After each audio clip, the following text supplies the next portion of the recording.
The first generation wireless, 1G, was voice. The second generation, 2G, allowed both talk and text. The third generation, 3G, the internet, in a limited way. And today's technology, 4G, completed that digital migration. But if anyone tells you that they know the details of what 5G is going to become, run the other way.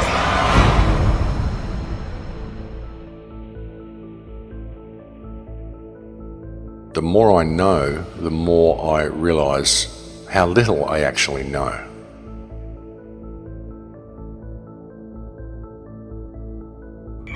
I have to tell people 5G is a killer. I'm Mark Steele, anybody who hasn't heard me. I'm a weapons systems head-up display expert, one of the leading experts in the world.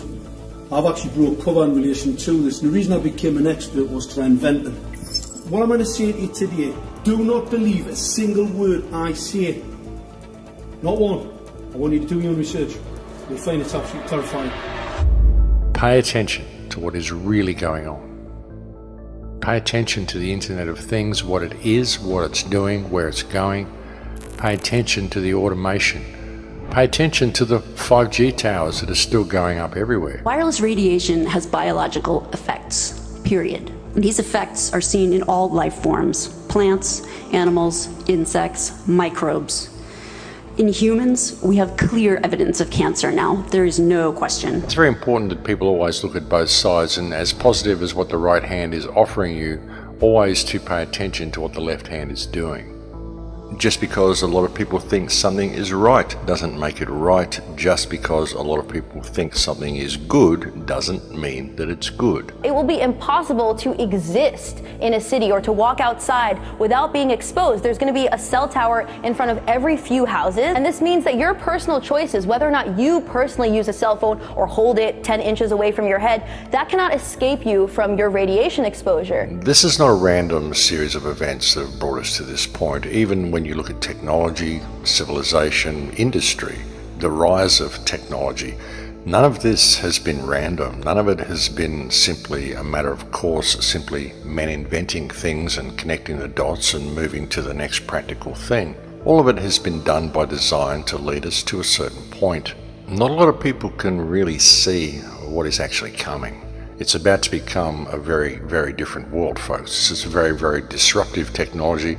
Very disruptive in as much as it's going to disrupt the way we live our normal lives if we allow it to be rolled out and if we abide by the parameters that the government's putting in place with this technology. You know, and by around 2030, well, it's all going to be complete. Everyone's going to be in a complete lockdown. And the kids, as I've said so many times, the kids that are growing up through the system now will have no reference point for what the world once was. They'll have no reference point for what freedom even possibly looked like. They simply won't have the concept of it because it won't be anything they've ever experienced. And with 5G, I mean, what people need to understand with it is that it's all military-grade technology. It's not just about monitoring. It's not just about social crediting. It's not just about surveillance.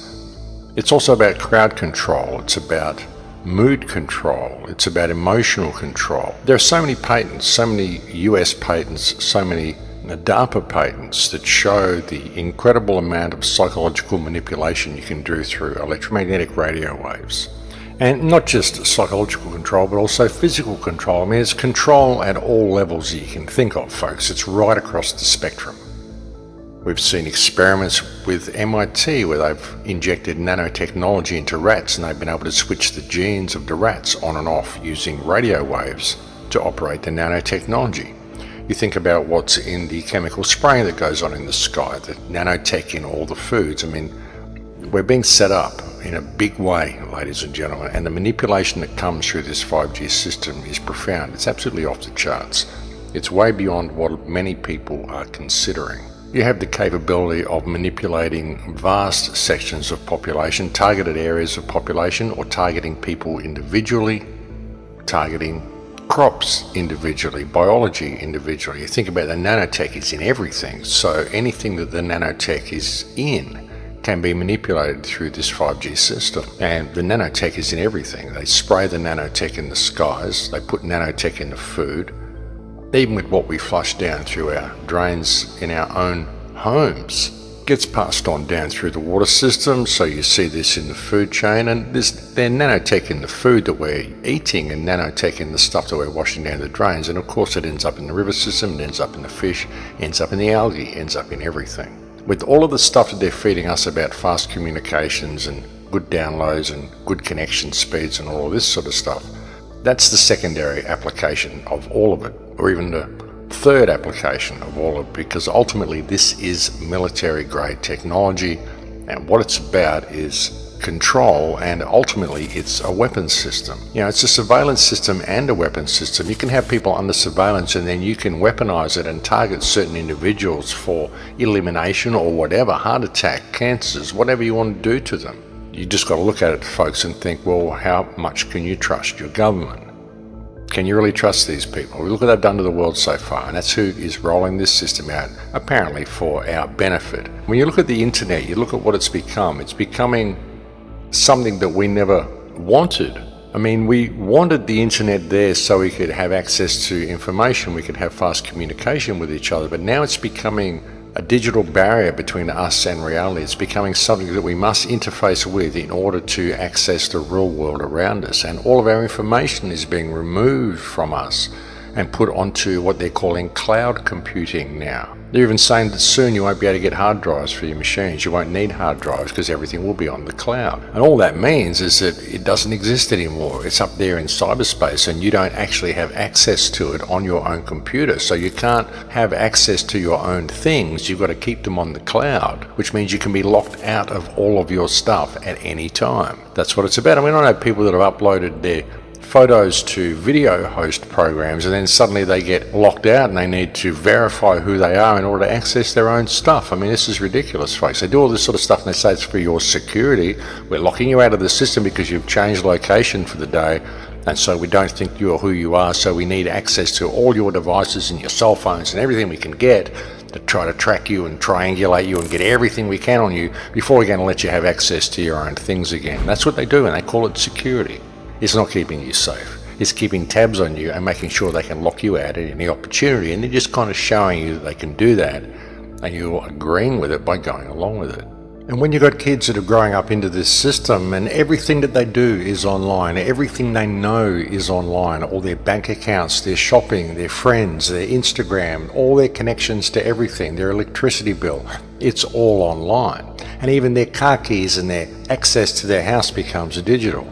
Then any threat of being locked out of that is going to stand as a major obstacle to these people ever thinking for themselves in their lives. You know, you imagine what it would be like. You start to question the government's actions. You start to speak out about vaccines. You start to speak out about anything that means something to you, and suddenly you find yourself locked out of the system. Suddenly you can't access your stuff because none of your stuff is here in the real world anymore.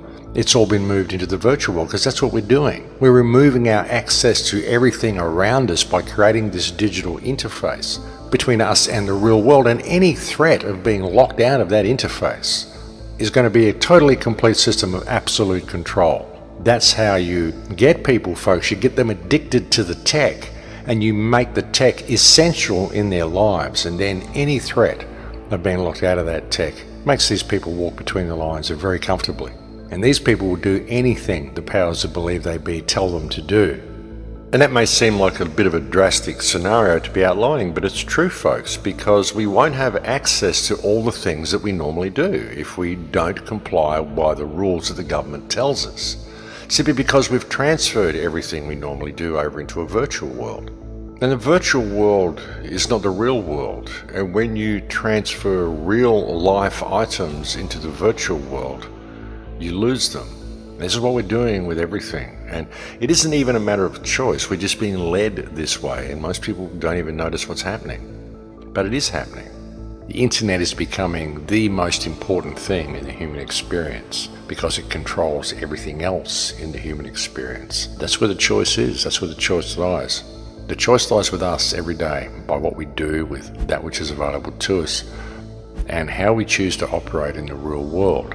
And as I've often said, folks, I don't own a credit card and I don't take a smartphone with me anywhere. When I go out, I don't do any of that stuff. So you don't need to have these devices. I can post all these clips to YouTube. I can watch all the other video clips that people post. I can do all these things. I can even access social media and do all those things, all without having a smartphone.